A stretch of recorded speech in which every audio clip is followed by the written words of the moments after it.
the tax rate, right? If you were to take it simply as the levy divided by the taxable valuation, we have the levy that was given to us by DOR as a result of the latest recap against the town's valuation of $5,843,132,580. By that tax levy, it comes to 0.01234. I don't know if you could ever get that on any other math problem. So that comes actually to, for $1,000 valuation. Remember, this is assessed, not appraised. There is a difference. It's a $12.34. So if you were to actually vote a residential factor of 1 as a single tax rate, what you would get is a $12.34 tax rate.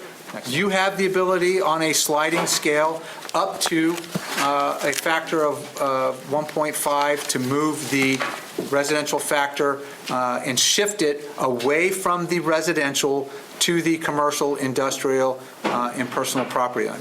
So that $5.8 billion number went up by $69 million last year.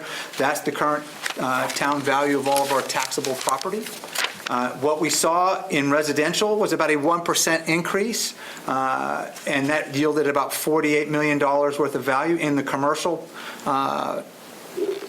values, we saw a 0.7 increase, about $4 million, 4.2. In the industrial, the largest gain that we had, we did have a couple sales in this past year in the industrial aspect. So you see a 10.3% increase, yielding about $12 million.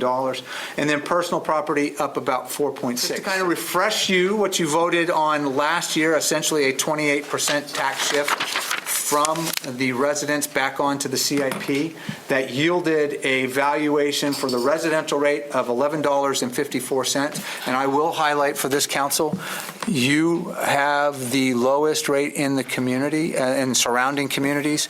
The nearest other town is the town of Rehoboth at $11.36. You kept it the same at $15.52 for commercial and industrial, and then personal property at $15.48. And inquiring minds are going to say, well, why is there a difference in the personal property compared to the commercial and industrial?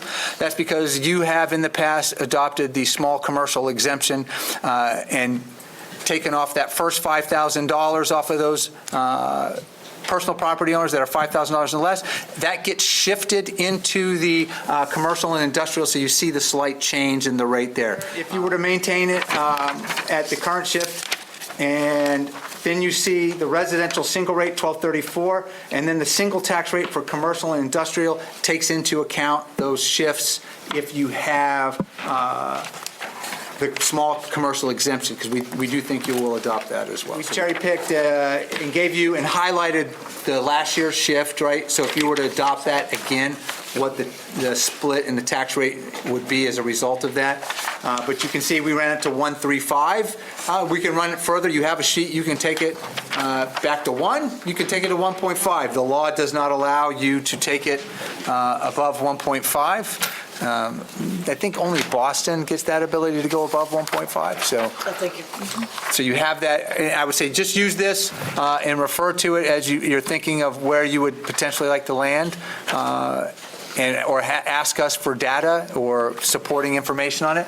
But you'll see, really, if you hold with what you've got, and not saying that you are, and if you would end up with an 1177 tax rate for residential, 1584 for commercial, and industrial would be 1584 as well, and then 1580 for that personal property.